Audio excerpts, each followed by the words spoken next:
America Israel हमलों के बाद ईरान का बड़ा पलटवार। अब सिर्फ चीन के जहाजों को मिलेगी एंट्री। 20% वैश्विक तेल सप्लाई पर मंडराया संकट। आइए बताते हैं आपको पूरी खबर।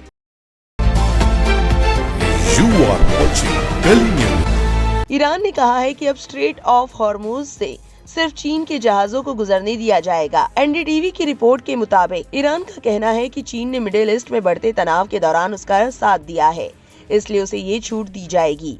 स्ट्रेट ऑफ हॉर्मुज दुनिया के सबसे अहम समुद्री रास्तों में से एक है। यही रास्ता पर्शियन गल्फ को खुले समुद्र से जोड़ता है। सऊदी अरब, यूएई, कुवैत, इराक और कतर जैसे बड़े तेल उत्पादक देश अपना तेल इसी रास्ते से बाहर भेजते हैं। दुनिया का करीब 20% तेल इसी रास्ते से होकर चीन और भारत जैसे देशों तक पहुंचता है। रिपोर्ट के मुताबिक ईरान ने चेतावनी दी है कि जो भी जहाज बिना इजाजत इस रास्ते से गुजरने की कोशिश करेगा, उसे निशाना बनाया जा सकता है। ईरान की ताकतवर force Islamic revolutionary guard corps ने दावा किया है कि अब इस पूरे समुद्री रास्ते पर उसका पूरा कंट्रोल है। IRGC अधिकारियों ने कहा है कि जो जहाज वहां से गुजरने की कोशिश करेंगे, उन पर मिसाइल या ड्रोन से हमला हो सकता है।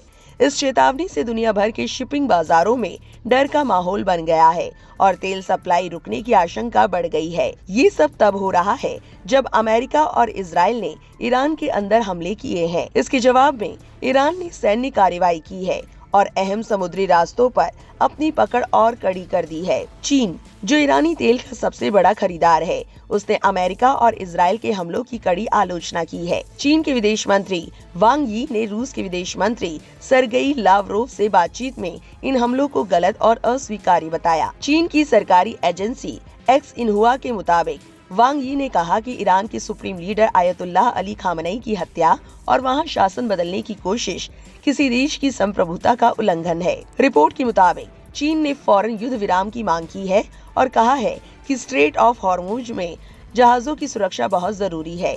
चीन की विदेश मंत्रालय की प्रवक्ता माओ निंग ने सभी देशों से तनाव बढ़ाने से बचने और समुद्री रास्तों को सुरक्षित रखने की अपील की है। उन्होंने कहा कि दुनिया की अर्थव्यवस्था के लिए ऊर्जा सुरक्षा बहुत जरूरी है और चीन अपनी ऊर्जा सप्लाई सुरक्षित रखने के लिए जरूरी कदम उठाएगा। ट्रंप ने अपने ट्रुथ सोशल प्लेटफॉर्म पर लिखा कि अगर जरूरत पड़ी तो अमेरिकी नौसेना जल्द से जल्द टैंकरों को एस्कॉर्ट करना शुरू कर देगी। उन्होंने कहा कि अमेरिका हर हाल में दुनिया को ऊर्जा की सप्लाई जारी रखेगा। तेल की सप्लाई बिना रुकावट जारी रहना अमेरिका के लिए राजनीतिक रूप से भी अहम है। अगर ये रास्ता लंबे समय तक बंद रहा तो दुनिया भर में कच्चे तेल की कीमतें तेजी से बढ़ सकती हैं, जिससे महंगाई और आर्थिक दबाव और बढ़ सकता है। इस खबर को लेकर आपकी क्या राय है, कमेंट सेक्शन में जरूर लिखें और ऐसी और अपडेट्स के लिए गली न्यूज को सब्सक्राइब करना ना भूलें।